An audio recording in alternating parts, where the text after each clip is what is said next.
here just a couple days ago, so not much else to report from Saturday other than what we talked about. So obviously a short week, an opportunity to play a really good football team in Greenville. Be my first trip there. I heard it's a great atmosphere and a heck of a crowd, and they've got a really good football team, very talented, very well coached, and we know it's going to be a challenge for us. So we're doing our very best to get prepared in the short amount of time that we have, and obviously having to travel on Wednesday. So we're every moment since we played a game on Saturday, we've been trying to get prepared for the game. Rich, you want to start us off with questions? Yeah, what's the biggest challenges the compressed league I think recovery is one. We played 82 snaps on offense.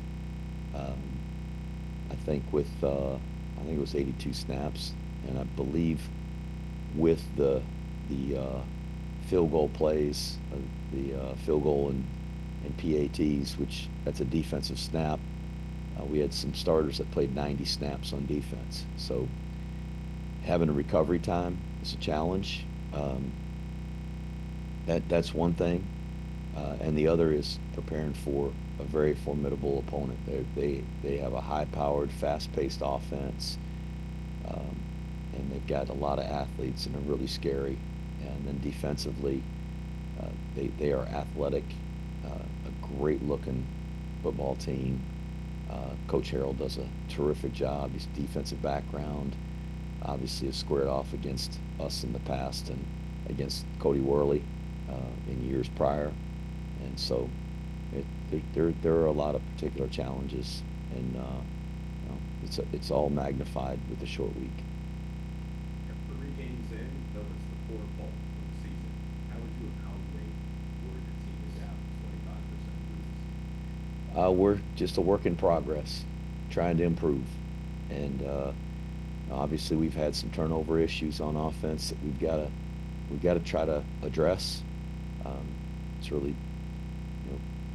cost us opportunities to maybe finish off a couple of football games this year. Defensively, we we did a really good job against Kansas State of being effective and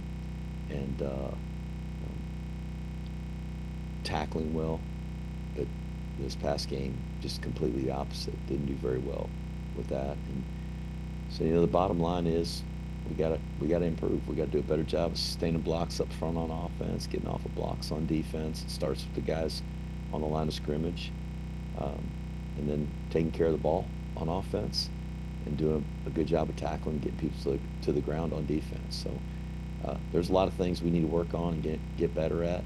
We're certainly not where I hoped we would be from a record standpoint. I think our guys are playing really hard. I think they're tough, but we've got to execute, and that's the only way to win football games is to execute. Thank you, Coach. Ken McMillan? Just to reference what you were talking about, you guys had trouble against Carlton. You bounced back well against Kansas State, proving all those technical aspects that you pride yourself on. You appeared to be almost a step back on Saturday. Would you agree, and what do you do about that? In some ways, we took a step back. Obviously, with the turnovers, that's a huge step back. Um, our tackling fundamentals were really poor, and that's a step back. Uh, North Texas did a really good job of blocking our guys up front defensively on Saturday, and we got to do a much better job with that. We we had some we had some plays offensively, and you're not going to hit every play, but just some things from the Simon standpoint. The fourth down play, we hurried up, but we'd thrown it to Noah, and I thought it skipped and hit the ground. And there's no replay of it because we went so fast in the next play and they stopped us. They were showing the replay of that, but that's just that's a play where we didn't block it correctly, and the guy just shot the A gap unblocked, and that's a little bit frustrating to have those things happen. Um, so there's things we got to correct. things we got to get better at. It's hard to play perfect, but I feel like sometimes we are under pressure. We got to play perfect because we are playing some very talented teams and very athletic teams, big teams, and so we got to be able to execute our assignment fundamentals at a really high level. And so that's what we're gonna try to work to do in the next couple of days to get ready for the East Carolina game. But do you like playing Thursday after Saturday games? Not that you have a choice. You No. know? No. I'd much prefer to have a bye week before a Thursday game. It's nice to have the extra time to be recovered and well rested, and then obviously playing a Thursday game gives you a couple extra days for the next opponent. So that's ideal, but it's college football, and I think the trade-off is we get to play on national TV on ESPN, and it's the only game on probably at that time of the night, and so we get to showcase the program and our players, and that's certainly great for the program. Imagine having a short week as its benefits and also its detraction. Obviously, it was a very tough mental loss on Saturday, so you have little time to recover. But on the flip side, the fact that you have to get right back into it, does that help kind of erase, make you forget what happened Saturday and just focus on the Thursday game? Oh, no, I don't know if it helps us forget. I think we always have we need to put games behind us, win or lose. It's difficult to do as a competitor, particularly the losses. The victories are much easier to put behind us, and we can allow victories to impact the way we play the next time by being complacent and feeling like, well, we're good enough and we've arrived, and we can do this against this opponent. We ought to be able to do that against every opponent. The bottom line is you get every week teams fighting you and trying to win, and they got good players too, and so got to put it behind us. And I think we did a good job of that after game 2 with the victory, putting behind us and getting prepared for North Texas. We knew how good they would be, how tough they would be, and unfortunately we didn't find a way. They made a bunch of plays, and we didn't make enough of them, and we found ourselves on the short end of the stick, and it's disappointing. It's hard. Emotionally, it's difficult. Physically, it was a really challenging game for us. Like I said, we had a lot of guys that played a lot of snaps. It was a very hard-fought football game, but we got to put it behind us and get ready for East Carolina. If we sit around and think about that one and rehash what could have been or what happened, or continue to watch that film, that's not going to help us get ready for East Carolina. So I think every week we really face that challenge of putting the last game behind us and get ready for the next one. Jeff, you just addressed the quarterback situation. Now that you've had a chance to watch the film and everything, what did you think about Dwayne and Hale's performances? What's your thinking as of right now, heading into Thursday, as far as how you plan on using them? Obviously, Cale certainly struggled early in the game, and which is why we made the change. As well as he played against Kansas State, he came out and really struggled to take care of the ball. And the first fumble where he pitched it to Noah was an errant pitch. Not that he couldn't have pitched it to him, but he was pitching off the wrong guy, and it was a triple option play, and just a mistake on his part. And unfortunately, we lost that one. And then the next one was a contact fumble. He's running the ball and didn't secure it. They were able to knock it away from him. And then the interception, he's trying to throw that thing in there. It was the third down play, and unfortunately, they made a great play and returned the ball back to our 10-yard line. That was after their team had come off the 2-yard line. We finally got the ball back from them on downs. They went for it on 4th down and didn't make it. We turned right around and give it back to them, and they were able to kind of complete that swing of 98 yards coming off the 2-yard line for a touchdown.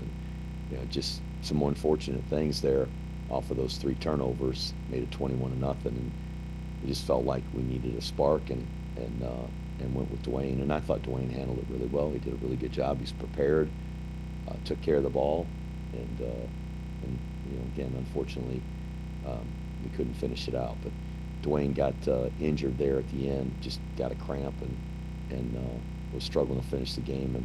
And Cale had to come back in and give him credit for coming off the bench and being ready and taking over there in the overtime period. So we'll see what happens over the next couple of days. I don't have an answer on who's going to be the guy that'll take the first snap, but I'm pretty sure it'll be one of those two guys. Could it literally be a game time decision?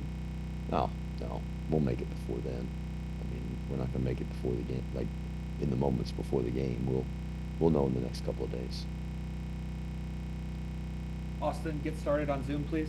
Perfect. We'll go to Ken Kreitzer first. Ken, go ahead.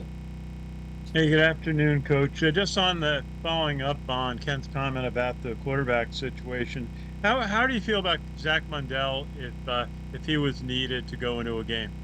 Well, he'd go in the game and do a good job. I don't have any doubt.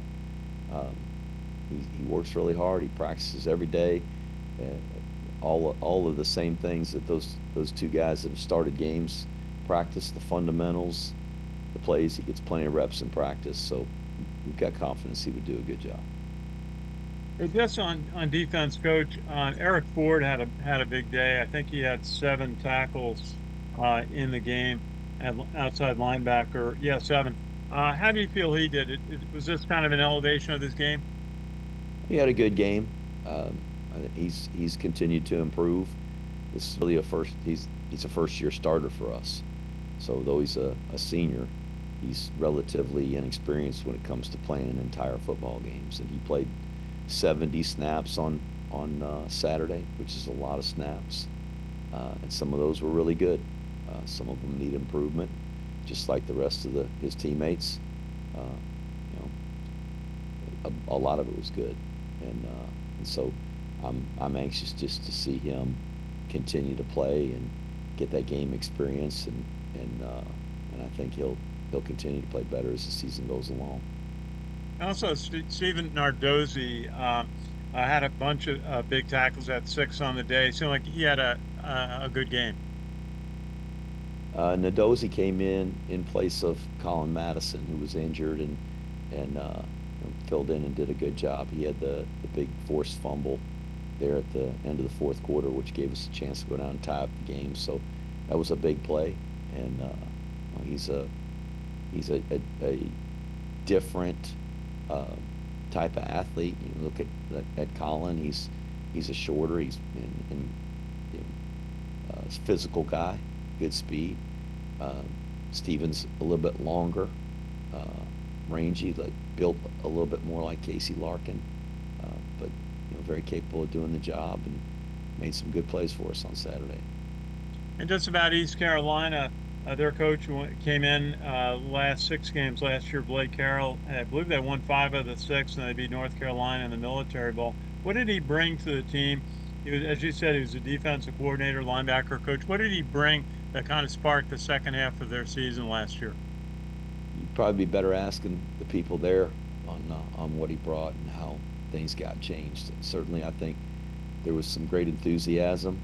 He's a pretty fiery guy, and they just started playing really well.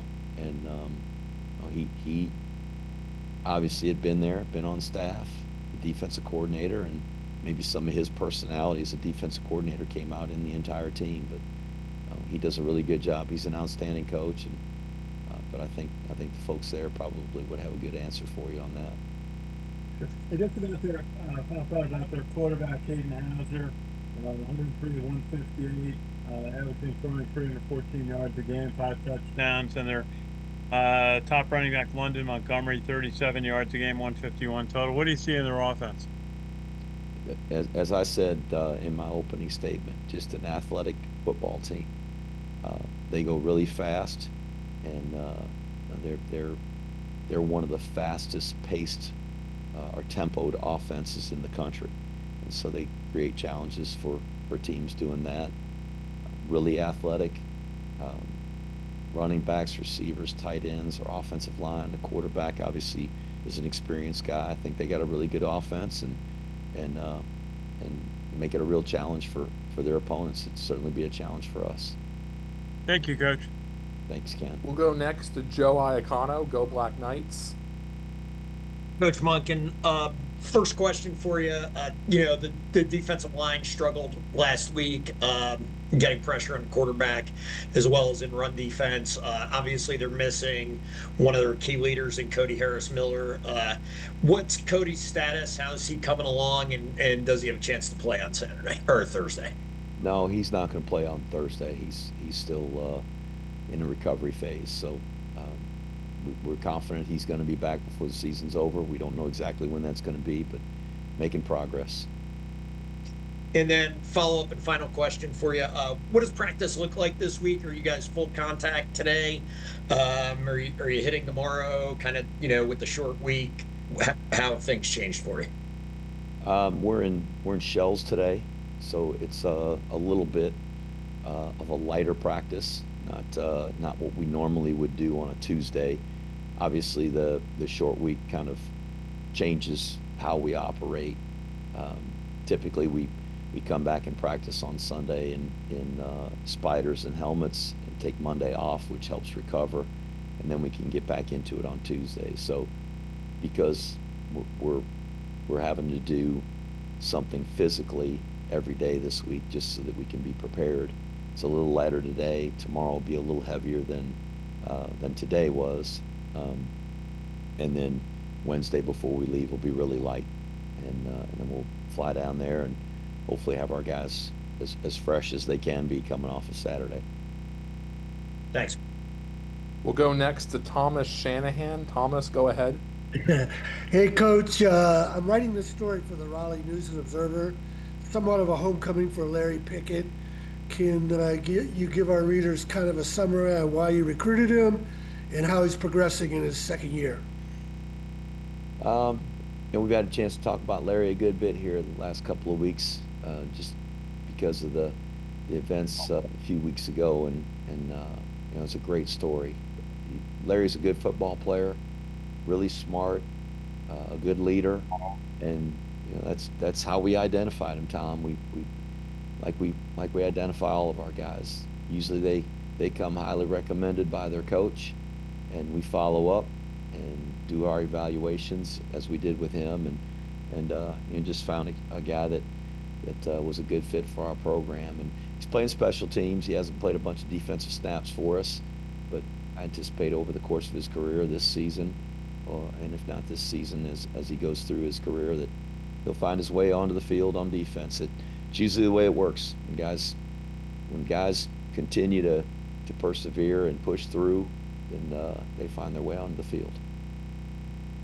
Okay, and then obviously with your roster, just about every road trip is a homecoming for somebody. How do you deal with that for guys to keep their focus? I think our guys are excited to play, and whether it's here or it's at home, for them, they're going to see parents, they're going to see friends.